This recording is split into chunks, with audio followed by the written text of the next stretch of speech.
Oh, I should probably check my email. Hold on. Did I call my supervisor yet? Oh no, I forgot to order those shoes. Okay, And the let's sale just is ending tomorrow. check Instagram before working. Oh, hold on. Maybe I should Eliza order some is great. gold. Peter's already calling me.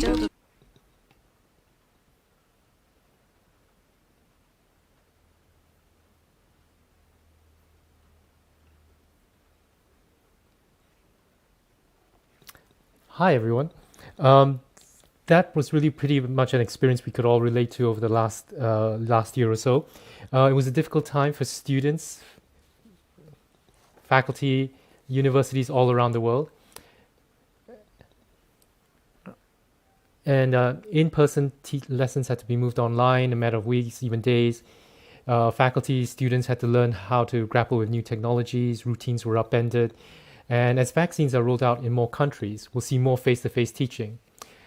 But has the pandemic changed the way we learn and teach, even as students return to the classroom? So welcome to this episode of Careers Takeoff, where we learn the very latest about how people can get ahead in their careers. I'm your host, Conrad Chua, and today we've got Simone Eringfeld, who did that first session. Hi, Simone. Hi. Hi. Yeah, so Simone was studying an MPhil in education in Cambridge when the pandemic hit. She took the opportunity to understand what everyone was going through, and she did this in a very novel way through audio recordings that became a podcast, a music album that was featured on the BBC, and later a research paper. So she'll share best practices for learning and working remotely. Welcome, Simone. Thank you so much. It's great to be here. So Simone, can you start by telling us or talking through your experiences as a student when the pandemic hit and what happened then? Mm-hmm. Yeah, definitely. So I was doing my MPhil in education at the Faculty of Education at Cambridge last year. And basically in March, I think, is when everything started with COVID-19. And it all came very unexpectedly. I was actually planning to start my research project for my thesis, and I was supposed to go to Uganda to do research in a refugee camp around refugee education. And literally 2 days before my flight was set to depart, I had to cancel everything because of COVID-19 spreading around so quickly. And I had to change everything that I was thinking about and working on at the time. Yeah, so as you can definitely say that it was an academic year of disruption. As was this year, it has been another year of disruption, but we've become a little bit more used to working and studying remotely. So yeah, this was my experience, and it really brought me to think what it means to study education, to be a student studying education at a time when the entire higher education sector seemed to be going through an existential crisis. In my experience, that year had a bunch of different disruptions because we had to deal with industrial strikes that same academic year. There was the brutal killing of George Floyd, which raised huge discussions around racism, institutional racism, also at the education faculty. And then obviously there was COVID-19. So it was a year of chaos. And this is when, after canceling my project in Uganda, I wasn't able to focus. Like, I don't know if you remember just how disorienting that period was, and I was just addicted to the news and following everything that was happening. And so I decided to start a podcast. If you go to the next slide, exactly. So this it's called Cambridge Quarant Chats. You may have heard from it or actually listened to it. And this is a platform that I started to talk to fellow students and to talk to academics and researchers and professors, a variety of people that form part of the Cambridge community, to talk about what was going on at this time and to try to understand what we were going through. And this actually led to, as you can read here, my research question to ask how students and academics at the Cambridge Faculty of Education reimagine the post-coronial future of higher education as a consequence of COVID-19. So really talking about what kind of different alternative new futures can we imagine as a consequence of this crisis. So I began a research journey, which was not planned in any way, as it's very difficult to make plans at this time in any way. And so my podcast, which I originally started, led to that research question, which led me to undertake more research interviews with students and faculty members to talk about, okay, what is it that we do want, and what is it that we certainly don't want to happen to the university after COVID-19. I transcribed and coded and analyzed those interviews that I did, and then I was looking for a way in which to communicate the outcomes of all the things that were happening, that were coming up from these interviews, they were often very emotional interviews, because we were talking here about fears and worries, and we were talking about hopes and dystopian futures and utopian futures. And so they perhaps were often not even that rational, thinking in terms of predictions on what will actually happen, but we were talking about what we fear might happen and what we hope will happen.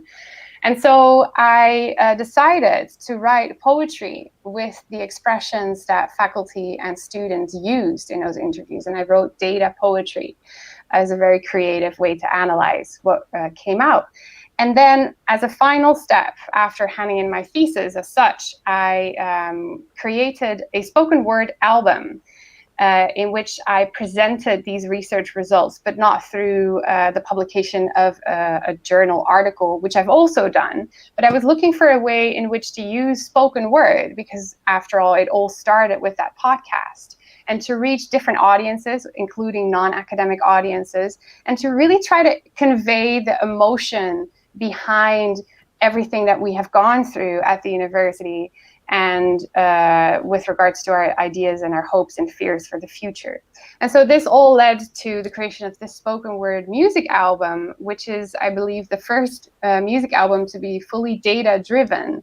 And it's titled Please Hold. And the fragment that we opened with this session is actually from one of the tracks. It's actually the title track, Please Hold. And it starts with all those sounds that we all have become so familiar with, like the typing and hearing your Skype or your Zoom call coming in, and all these thoughts raging through your head, and the feeling of being continually distracted while existing in this digital space.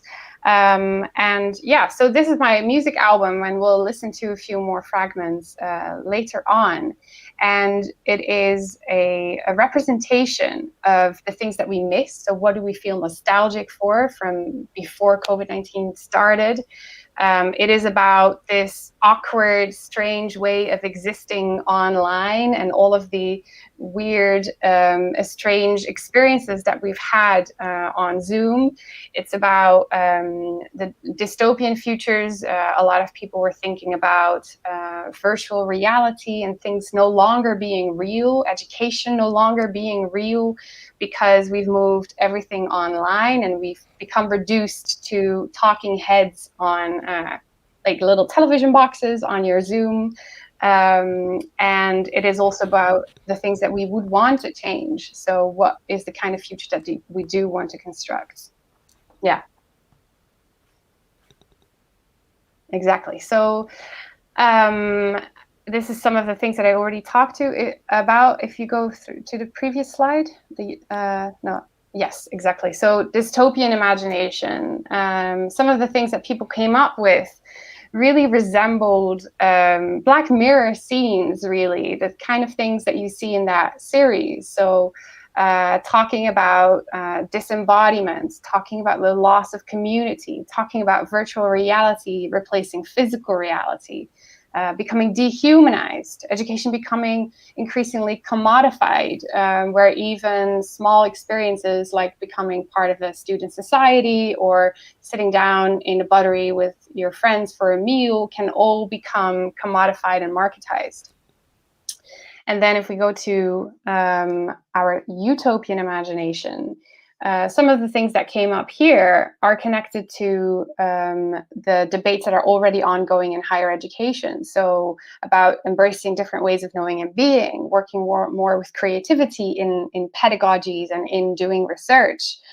Talking about what is the role that a university plays. So thinking about societal embeddedness and the contribution that we make to society as academics.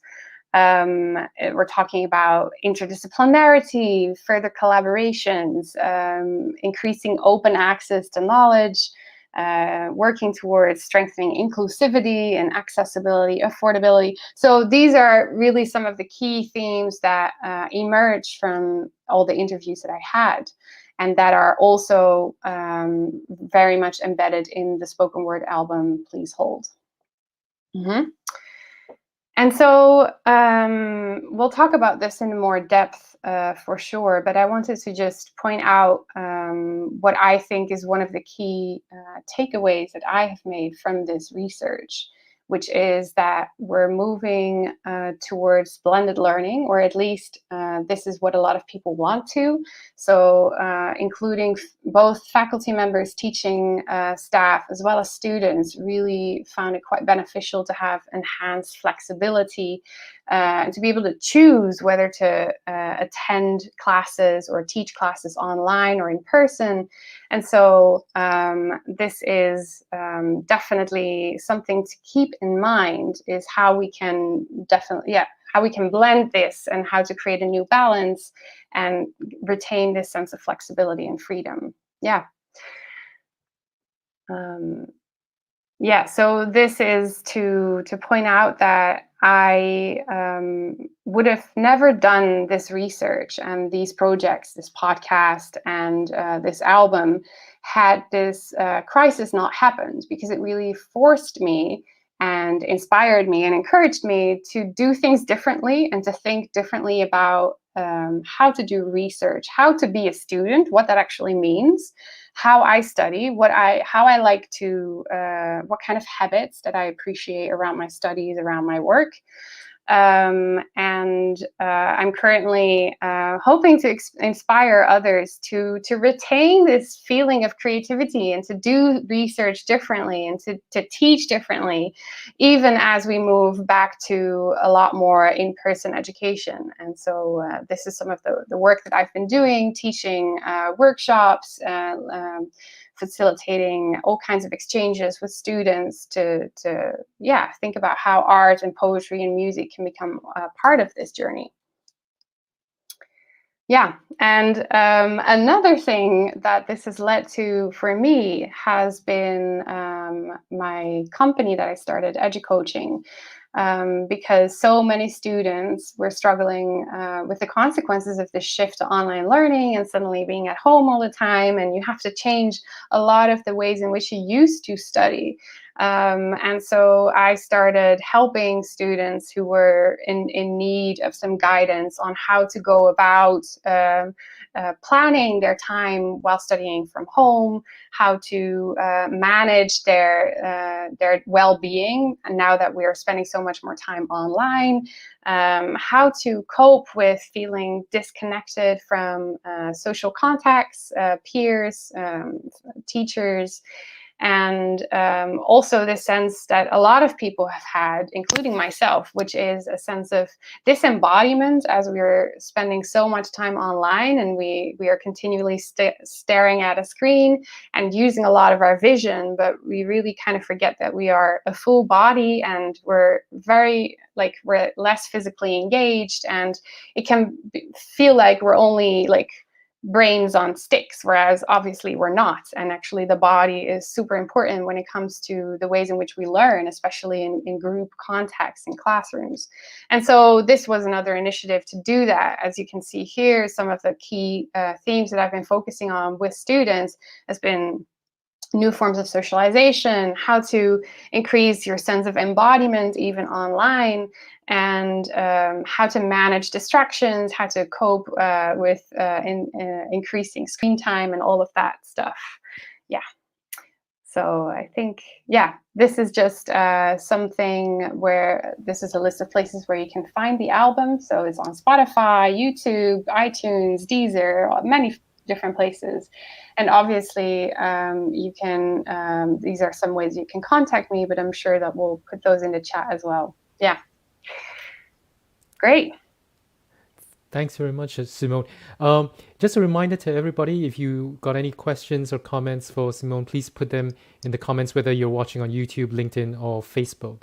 But while we wait for that, I mean, Simone, I wanted to ask you, so you were studying in Cambridge, and then you started in September 2019, I think, and then March 2020, the whole world just changed. So how did you feel at that point in time?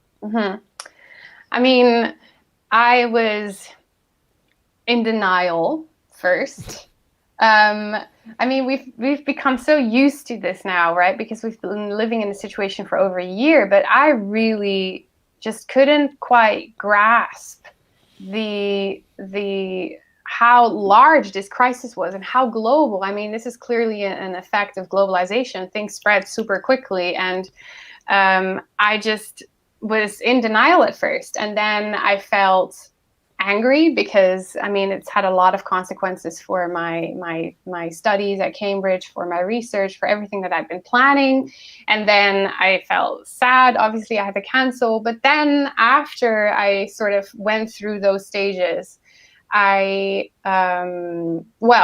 first, because all my in-person teaching was also canceled at the faculty, I felt very sort of alone because I still continued living in Cambridge, but I saw everybody in my student accommodation moving out. Like, most people were going back home.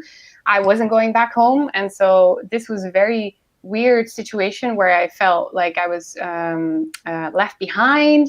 And so this is what got me started on thinking of new ways of engaging with each other, even though we cannot be physically in the same room. It's really nice to just talk, to have discussions, to have conversations about what's going on and how are we feeling about this and how do we try to make sense of this, and do you have some advice to share on things that we can undertake during this time to take care of our own well-being. And then that's how I started using a podcast, basically as a way for myself to feel more connected to my peers. I started inviting teachers. I started inviting the head of faculty, Professor Susan Robertson. She came to talk about how they at the faculty were dealing with this sudden shift to online learning, and how they were guiding their faculty members through that whole process. But also, my college is Clare Hall, and so I invited a college porter to talk about all the different ways in which he had to go about managing life at college. And it was really interesting to get all these different perspectives from people within the Cambridge community to talk about what was going on. And so this really helped me through, and then all of the research, which I just shared a bit more about, it just started to develop, and it was very much in the moment, because I don't think anyone has ever used podcasting as a research method the way I have, or made an album out of this. So it was really figuring things out as I went along, and it was very experimental and kind of risky, because I wasn't sure how what my supervisor would think of that, or how the faculty would respond to that, or the people that would be grading my work. But I felt like this crisis is really a time to allow that creativity to come in as a way to cope with what we're going through. And it's a time to take risks, because, as I was saying, like, it seemed that the whole higher education sector was going through an existential crisis. And I do believe that existential crises can serve a purpose. And that is the purpose of really rethinking how we are doing this thing called education and what we want to do differently, and using that crisis to actually start working towards it, even at an individual level, as I have been doing. So we'll come around to the university or higher education side of things, but I wanted to maybe just keep it to an individual. Um, Yeah. Through your conversations, through the work you're doing in terms of like coaching students, what are some of the key things that you feel some students struggle with when they do remote study? And I assume this will also be the same for people who are doing remote work, as much of the world is going to be doing for the foreseeable future. Yeah. I think one of the key things that people really struggle with, both in terms of work or studies, is that when you're spending so much time in the same space at home, and this is where you work, this is where you live, this is where you have your family time, everything happens within the same space. And you're continually online and able to check your email, and you're on social media, and it's really endangered the separation between work and life, and the balance between work life, and these things just blend together, and it's really hard to keep them separate. It's already hard to keep them separate as a student or as someone who's a teacher, but this situation has made that even harder, and so it really requires you to be more disciplined and more clear with some of the habits that you can create for yourself in order to still give yourself some time off. I think a lot of people feel pretty burned out because of those reasons. Like everything just keeps going, and where usually you're able to plan going out to a bar or to the gym, these things were not available to us for a very long time. I mean, these things are just starting to change now. I know that in the UK, a lot is possible again. I'm in the Netherlands, and so a lot here is still closed. So it's really important to still create moments for yourself where you can switch off and where you can, chill.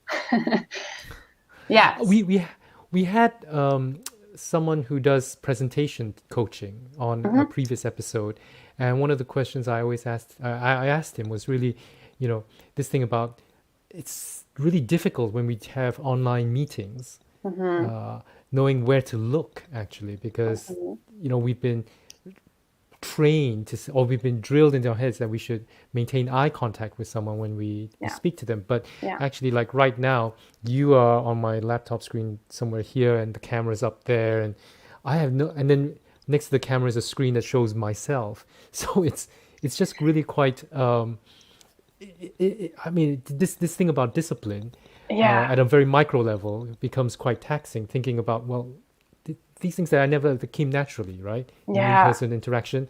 Now I just don't know what to do. I mean, is that something that you feel students and faculty as well have to grapple with? Absolutely. It's when you really start to break this down and you're thinking about how we are having this conversation, even now, it's really disorienting, and it's very I find it quite annoying to be continually looking at myself and to be you're not used to seeing yourself this often. And so it becomes weird, because I was interviewing one academic who teaches at the Faculty of Education.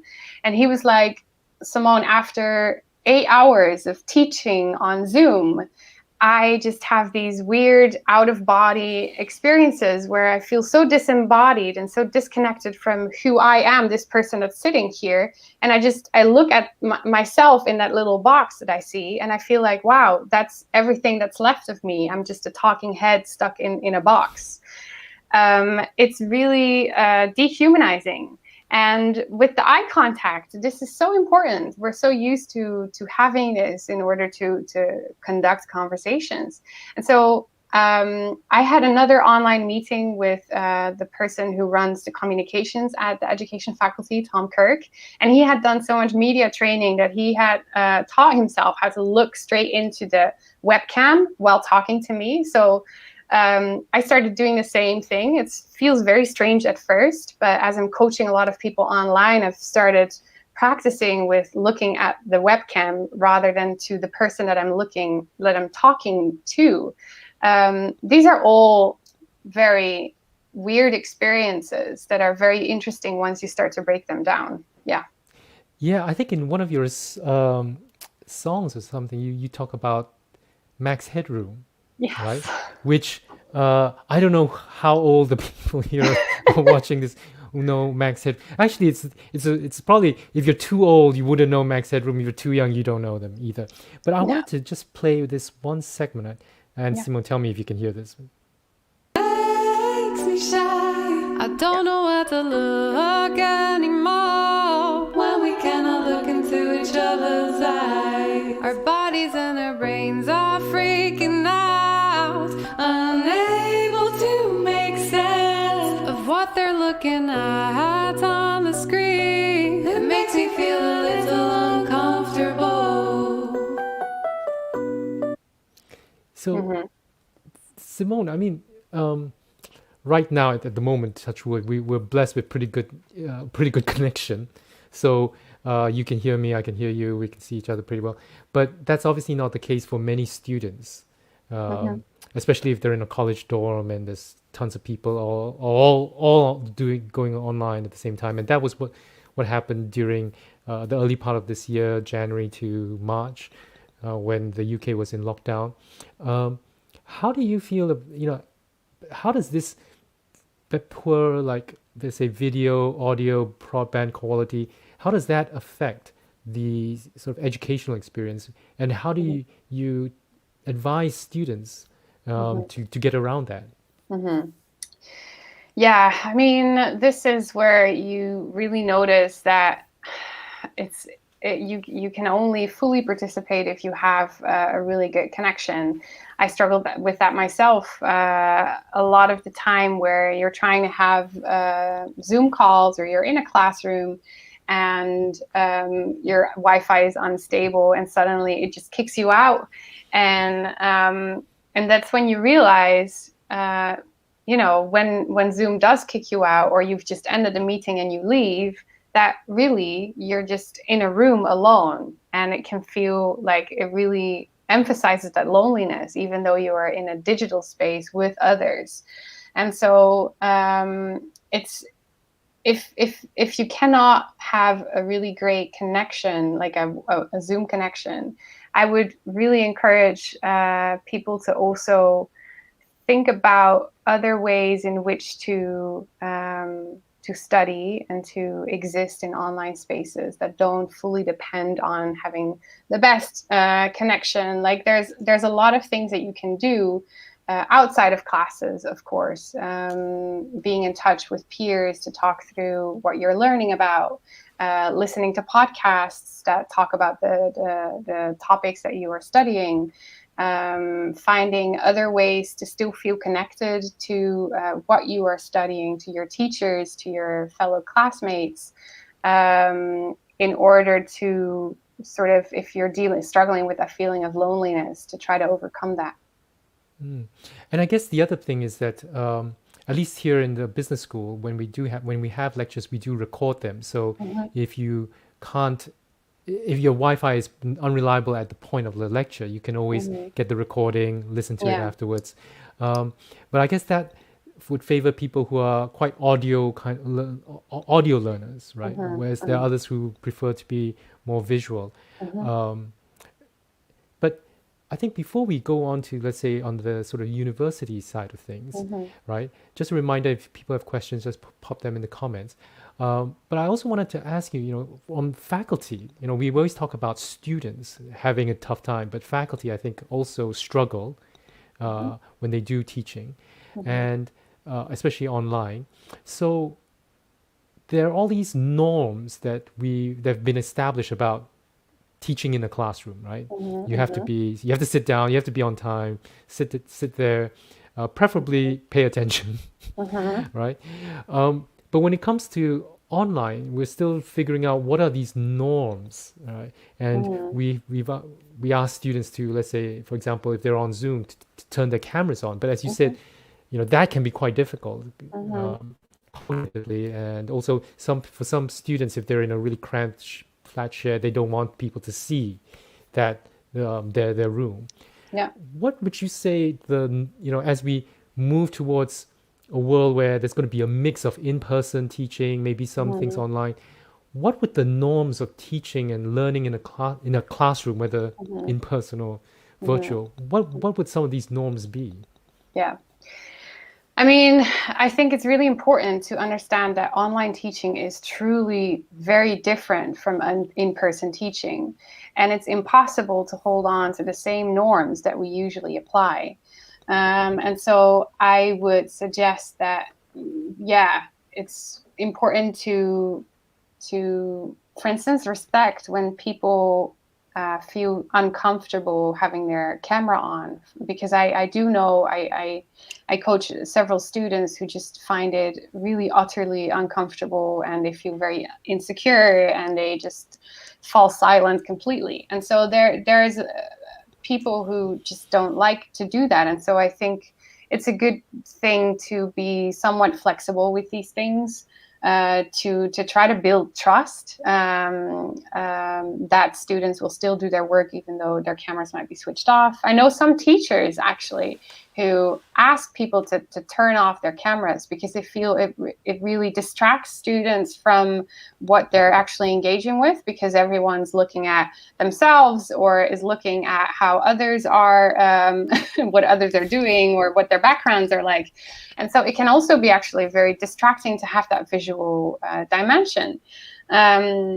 So it's about, being open to having different norms and different etiquettes when it comes to teaching, when it comes to learning online.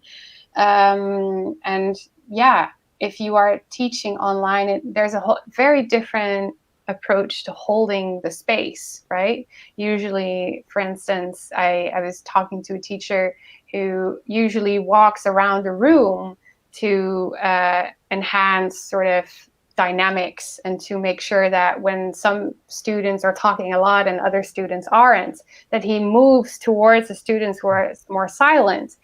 So we use body language all the time, those kinds of small things that we barely even realize that we do all the time. And so on Zoom, it's sometimes you just have to be a bit more direct, and there's ways of using the chat, there's ways of using breakout rooms that you can still approach people and have somewhat of a individual one-on-one discussions as well as the group discussions. And what I also really like to do, because if you're teaching on Zoom or you're having classes on Zoom all day long, is to actually go for a walk while you're in a lecture, for instance. Because if you're sitting down all day and just in front of the screen, again, there's that sense of disembodiment. And what can you do to break through that? Sometimes I am on a lecture, listening to a lecture, and I'm doing some stretching or some other things because it actually helps me to focus. And those things are very personal, right? We all have our different preferences when it comes to listening, or whether we need visual input or we're really happy with just audio. And having that flexibility, being able to use that more creatively, I think is always a good thing.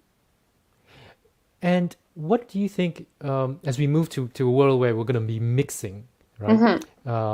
Mostly, let's say in Cambridge itself, for September, we're going to be in person. We expect students to be here on campus for in-person teaching.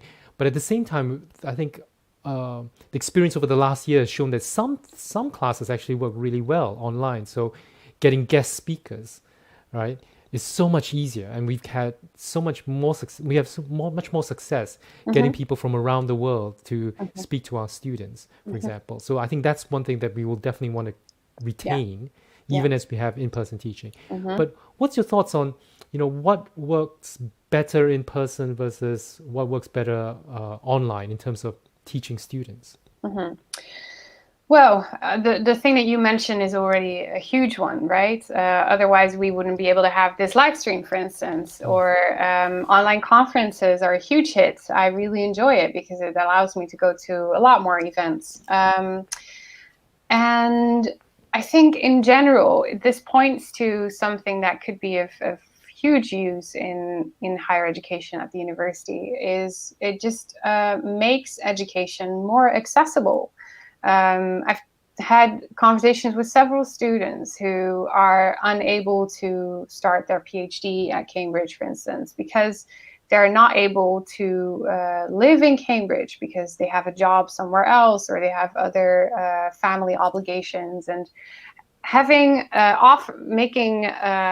expanding the online offer as a university can really help students who would normally not be able to attend in person or even to afford it, because online options can actually be made financially more accessible as well. Those are all like sort of overarching large ideas that I think would be really useful for universities to consider, because it can actually do a lot of good. Yeah. But that's definitely not to say that we should do everything online, because I have literally not spoken to a single student or teacher who wanted to continue the way it has been the past year. So we all are really longing for physical in-person education again. Yeah, and I'm cautiously optimistic that we will get there. I know you spoke a lot about, let's say, this idea of a dystopian or a utopian university, and wanted to, let's say, listen to a few more segments from, this is another track that you have called Not Really Real. So let me just play a bit first. Tell me if you can hear this, by the way. Imagine when you wake up in the morning, you put your headset on, you go through university, you go to lectures, you sort of simulate what life is. The university would be a network or a file. It wouldn't even be a place anymore. To me, that university would be hellish. So can you talk us through a bit about what that segment meant for you? Yeah, so this is someone, again, like every single line that you hear, every sentence in these fragments, they're not my own words, they're all directly taken from the data. So they're quotes, they're from students and faculty mixed up.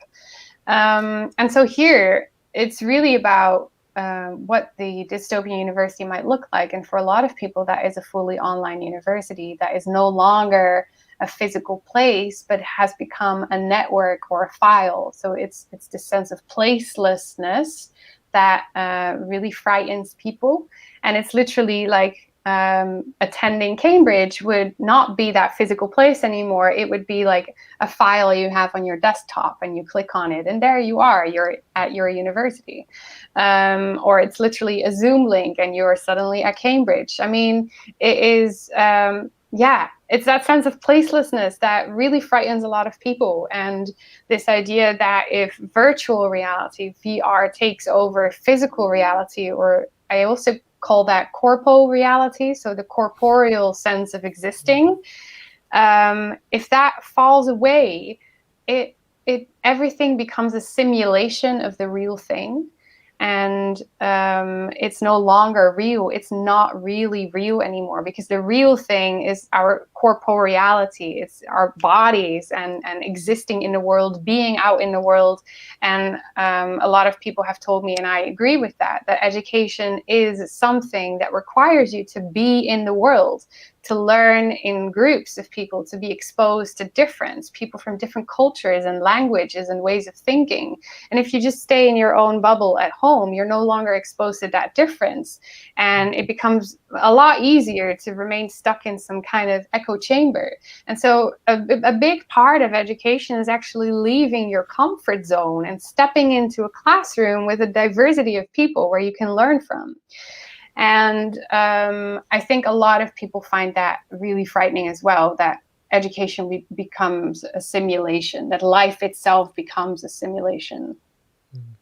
I mean, it's really interesting what you're saying here, because what we see in higher education, of course, is you've got your bricks and mortar universities that have always been there. Cambridge is 800 over years old, for example. But we always hear about these digital upstarts, right? Companies like Coursera, Khan Academy, and increasingly you've got some smaller players that are trying to get videos from different professors from different universities and packaging that up, and people can sign on and watch videos and do that. So do you see what you said as sort of this basis upon which you'll still have these bricks and mortar universities or do you see some of those, that kind of virtual university, as you mentioned, actually being staking out part of that marketplace? Because there are certain things that they probably could do, but that they can't do as well as bricks and mortar. Yeah, well, I think it's hard to compare them because I really do see them as different. So things like Coursera and Khan Academy, I'm really grateful that such initiative exists, and I would be highly encouraging of things like this to grow because it provides a lot of opportunity to people to learn. And to do this at their own pace and to explore different topics and to work on things that need more work.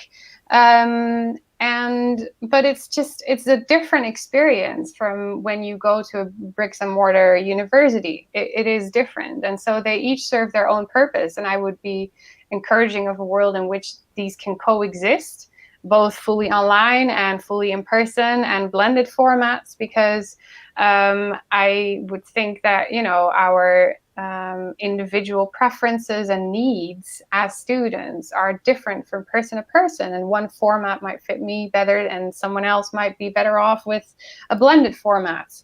And so I would say that probably these online initiatives will keep growing and expanding, and more of them will come up, and that's probably a good thing, but it's not as a replacement for those physical university campuses. Okay, so we've got like 4 minutes left, but I wanted to play one last segment. It's again from Not Really Real, and here Disconnected from knowing through our body.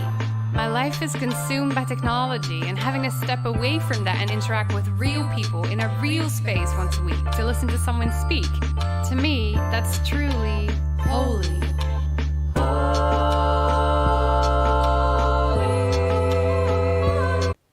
So, Simone, what is going on in that segment about technology and people?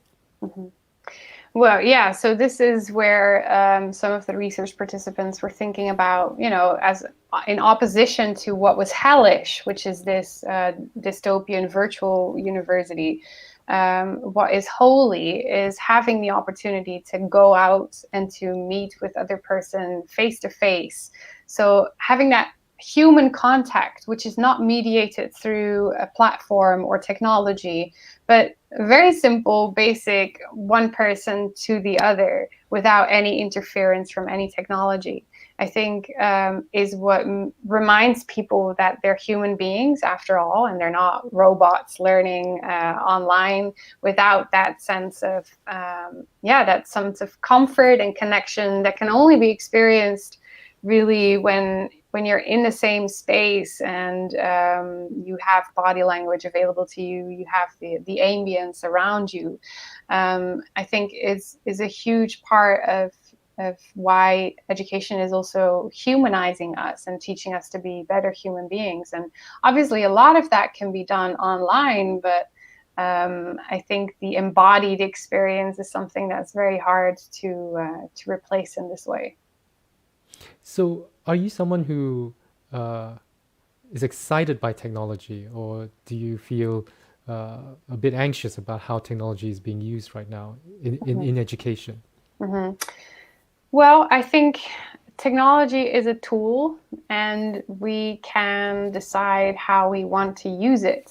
And the danger of technology that I'm also struggling with is how addictive it can sometimes be, and how it really makes life a lot easier, but also, again, it's that sense of no longer leaving your space and being stuck in the same room all the time. It's good to go out there, and so it's good to use technology for ways in which it does make life easier, but it's also good to disconnect from it every so often. But yeah, I am personally really excited to see how these things are expanding and growing and giving us new opportunities as we develop further. And we just have to be very mindful of the way in which we use them, and to make sure that we're not using it to monitor students or to control or to do any of those things. Yeah, that's a major challenge, I think. Well, thanks, Simone. That's all the time we have for today. I want to thank you for joining me on the live stream. Should people, how would people, what's the best way for people to contact you? You would be able to, yeah, exactly. Go to my website, www.simoneeringfeld.com. You can write me an email at simone.eringfeld@gmail.com. And I'm on Twitter, I'm on Instagram. So it should be very easy to find me. I have a very rare last name. And obviously, if you're interested in listening to the full album, just look for it on Spotify or whichever is your favorite platform. You're also able to listen to the podcast that started all of this, which is Cambridge Quarantine Chats. So quarantine, but then chats, Quarantine Chats.